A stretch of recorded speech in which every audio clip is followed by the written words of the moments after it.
Don Mario Rodríguez Polo, en representación de AEPN Asturias, Grupo de Vivienda. Presidenta Mario Rodríguez Polo, buenas tardes, señorías. En primer lugar, queremos agradecer al Grupo Mixto la invitación a participar en esta comparecencia, así como a esta comisión y al conjunto de los grupos parlamentarios la oportunidad de trasladar nuestra valoración técnica y social sobre el proyecto de Ley de Vivienda, valoración sustentada por las 53 organizaciones que conforman la Red Europea de Lucha contra la Pobreza y la Exclusión Social en Asturias y por la intervención social directa con las personas afectadas. Agradecemos especialmente la disposición de la Junta General para escuchar a las entidades sociales que trabajamos de manera directa y continuada con personas y familias en situación de vulnerabilidad residencial, aunque hemos de decir que nos hubiera gustado que esta ley de vivienda sobre la que hoy hablamos hubiera sido más participativa, teniendo en cuenta las distintas realidades y a los distintos profesionales que estamos en la intervención directa. No nos detendremos hoy en los datos sobre pobreza, exclusión o dificultades de acceso a la vivienda, porque son sobradamente conocidos por sus señorías y forman parte del diagnóstico compartido que ha dado origen a esta iniciativa legislativa. Nuestra organización tiene como misión luchar por los derechos de las personas, especialmente por aquellas que están en mayores situaciones de vulnerabilidad. Es por ello que esta intervención se centrará, por tanto, en valorar el contenido del texto y su capacidad real para mejorar la situación de las personas que hoy sufren las formas más graves de exclusión residencial, desde una mirada constructiva y comprometida con la mejora de la norma.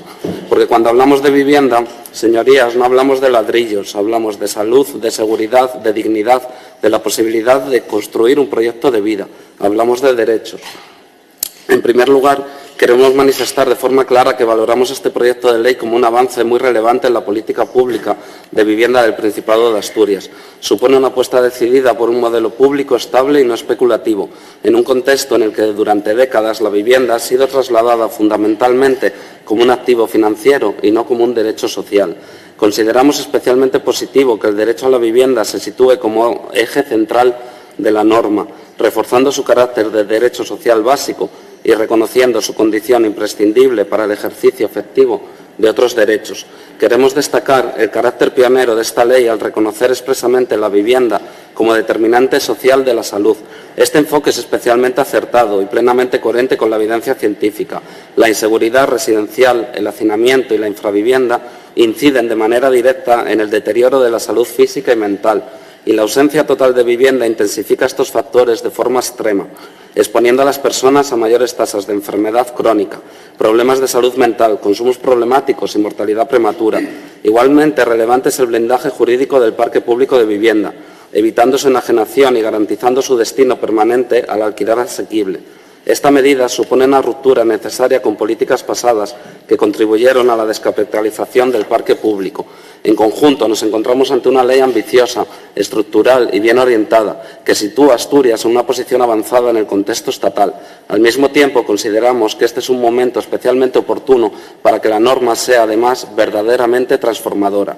Precisamente porque valoramos de manera positiva el espíritu general del proyecto, entendemos que el texto todavía presenta margen de mejora para asegurar que su impacto llegue de forma efectiva a las personas que hoy se encuentran en situaciones de exclusión residencial más severas. Consideramos necesario señalar que el proyecto no incorpora de forma explícita un enfoque transversal de género ni una perspectiva específica sobre la pobreza severa. Dimensiones ambas estrechamente vinculadas a las trayectorias de sinhogarismo y a las desigualdades estructurales que lo sostienen. Esta ausencia limita la capacidad de la ley para ofrecer una respuesta integral y ajustada a la realidad de los perfiles más vulnerabilizados. Nos centraremos de manera sintética en 4 ámbitos fundamentales. En primer lugar, el derecho a la vivienda se reconoce en la norma, pero no se configura como un derecho plenamente exigible. Para las personas en situación de sinhogarismo, infravivienda o sin alternativas reales en el mercado, el acceso a una vivienda continúa dependiendo en la práctica de la disponibilidad administrativa. Consideramos necesario avanzar hacia el reconocimiento de un derecho subjetivo exigible, incorporando plazos máximos de respuesta por parte de la Administración. En segundo lugar, echamos en falta una apuesta clara por la erradicación del sinhogarismo estructural, de los poblados transitorios y la infravivienda. Para quienes llevan años en la calle, la evidencia es clara. Housing First funciona. El texto no incorpora de manera explícita, un enfoque de provisión de vivienda como herramienta principal de intervención.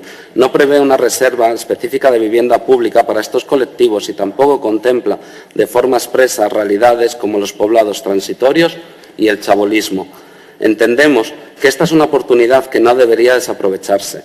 La vivienda debe convertirse en el instrumento central para acabar con el sinhogarismo y la infravivienda, y no únicamente para gestionar sus consecuencias. En tercer lugar, el concepto de alquiler asequible no se vincula de forma clara a la capacidad económica real de los hogares. Para personas perceptoras de rentas mínimas o sin ingresos estables, incluso el alquiler social puede resultar inasumible. Proponemos, por tanto, que el alquiler público se vincule de forma expresa a un porcentaje máximo de los ingresos del hogar y que se prevean fórmulas de alquiler simbólico o incluso nulo en situaciones de emergencia social debidamente acreditadas. En cuarto lugar, esta ley tiene la oportunidad de abordar y prevenir las situaciones de lo que venimos denominando violencia administrativa, aquellos procedimientos y dinámicas burocráticas que no garantizan un trato digno y que, lejos de proteger, generan perjuicios a las personas a las que se dirigen. Pedir empadronamiento a quien no tiene domicilio, exigir documentaciones imposibles, circuitos que se contradicen, meses sin respuesta.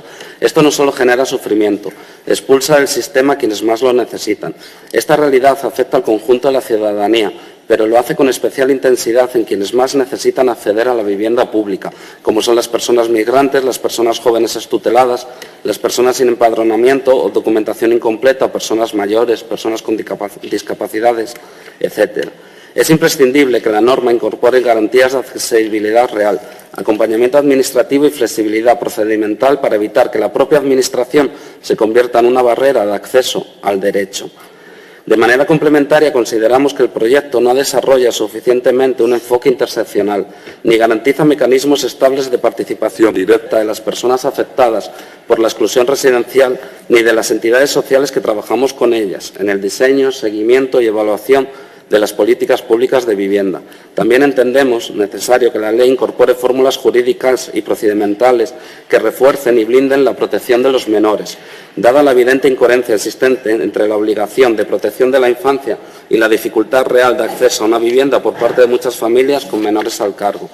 Asimismo, es necesario que la ley incorpore la perspectiva de género, ya que las trayectorias residenciales no son neutras.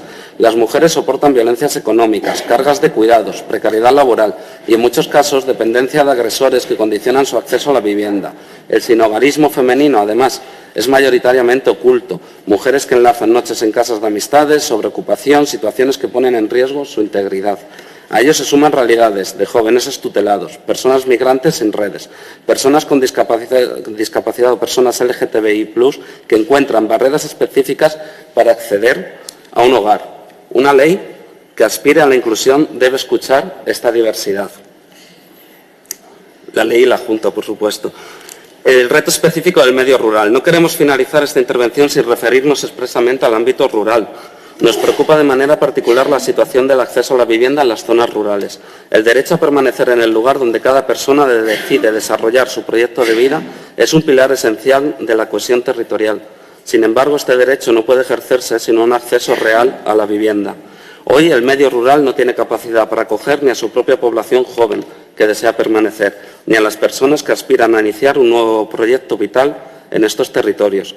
No se trata de una falta de arraigo, sino de un problema de acceso. La especulación inmobiliaria, la turistificación y la ausencia de alquiler de larga duración están expulsando a la población. Confiamos en que este proyecto de ley sea acompañado, tal y como establece la Ley de Impulso Demográfico, de su correspondiente informe de impacto demográfico y que se tenga especialmente en cuenta la elevada tasa de vivienda vacía en el medio rural, que en muchos concejos se sitúa, según datos del INE, hasta 30 puntos por encima de la media autonómica. Nos preocupa la limitada capacidad técnica y de gestión de una parte importante de los ayuntamientos del Principado para asumir nuevas competencias en materia de vivienda sin una dotación suficiente de recursos. La emergencia habitacional del medio rural, agravada por las tensiones derivadas de la turistificación y de la presión del mercado, requiere medidas específicas y complementarias. La falta de vivienda en el medio rural está contribuyendo directamente a su despoblación.